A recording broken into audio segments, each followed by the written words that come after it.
Hello, আসসালামু আলাইকুম ওরহমাতুল্লাহি ওবারাকাতু। আমি মেজর ডালিম বলতেছি। কে বলতেছেন? হ্যালো, হ্যালো, কথা বলেন।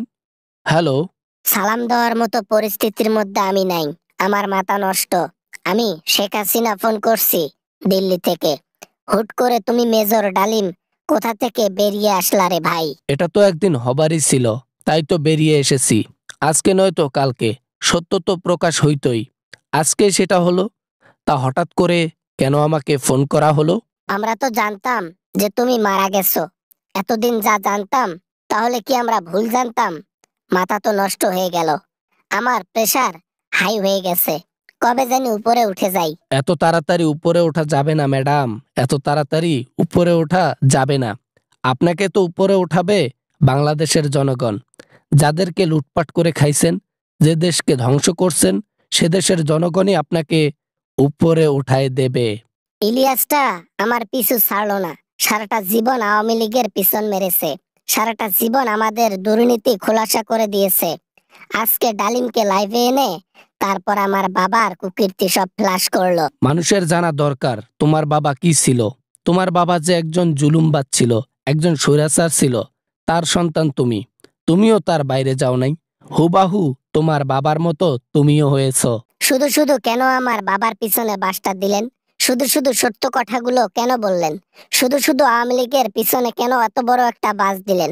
এখন মানুষ আওয়ামী লীগকে আরো বেশি ঘৃণা করতে শুরু করেছে। আওয়ামী লীগ যে মানুষের উপর অত্যাচার করেছে, আওয়ামী লীগ যে দেশটারে লুটপাট করে খেয়েছে, দেশটাকে ডকুমেন্ট সহকারে ইন্ডিয়ার হাতে তুলে দিতে চেয়েছিল, এগুলা কি মিথ্যা?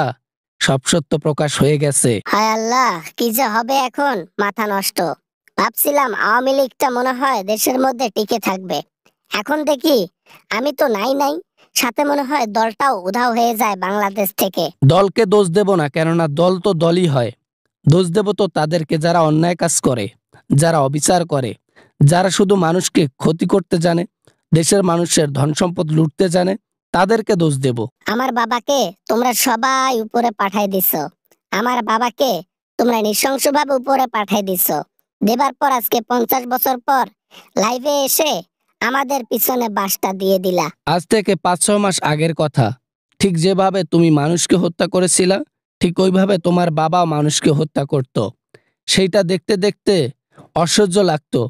পরে ভাবতাম যে এই মালটারে যদি উপরে উঠাই দিতে পারতাম, তাহলে মনে হয় দেশের মানুষ শান্তিতে বসবাস করতে পারত। যাই হোক, আল্লাহ তাআলা আমাদের দ্বারা হয়তো এই ভালো কাজটা করিয়েছেন। আমরা অনেক হ্যাপি, দেশের মানুষও অনেক হ্যাপি আছে। আমাদের পিছনে এত বড় বড় বাস দিয়ে যে কি লাভ পায় ইলিয়াস? আমি মাথা আমার মাথা শেষ। আমি মনে হয় পাগল হয়ে যাব। এতটুকুতেই এই অবস্থা? আরো তো দিনকাল যাচ্ছে, আরো সামনে খারাপ পরিস্থিতি দাঁড়াবে।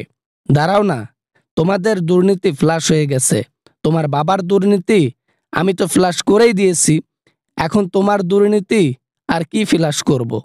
বাংলাদেশের মধ্যে জনগণ জানে যে তুমি কি আর তোমার বাবা কি ছিল। হুট করে 50 বছর পর এসে একটা অজোড়া তাল গাছ পিছনে ঢুকাই দিল। কিছু করে নাই, ফোন রেখে দিলাম। প্রেসার আর নিতে পারতেছি না। কবে জানি টুপ করে উপরে উঠাই যাই। আলহামদুলিল্লাহ, আমি সত্য বলে মনটাকে হালকা করতে পেরেছি। এতদিন শুধু ভাবতাম দেশের মানুষের কানে কবে এই সত্যগুলো পৌঁছায় দিতে পারি। আজকে সেটা সফল হলো। আল্লাহ পাথরটা আমার বুক থেকে নামাই দি। আসসালামু আলাইকুম বন্ধুরা, আশা করি ভিডিওটা অনেক ভালো লেগেছে অ্যান্ড অনেক এনজয় করেছেন। যদি ভিডিওটা এতটুকু পরিমাণ ভালো লাগে তাহলে অবশ্যই চ্যানেলটি সাবস্ক্রাইব করবেন, ভিডিওতে একটি লাইক করবেন, আর কিছু বলতে চাইলে কমেন্ট করতে পারেন। তো দেখা হবে এরকম ভিডিও নিয়ে আবারও আপনাদের সঙ্গে। সবাই ভালো থাকবেন, সবাই সুস্থ থাকবেন। খোদা হাফেজ।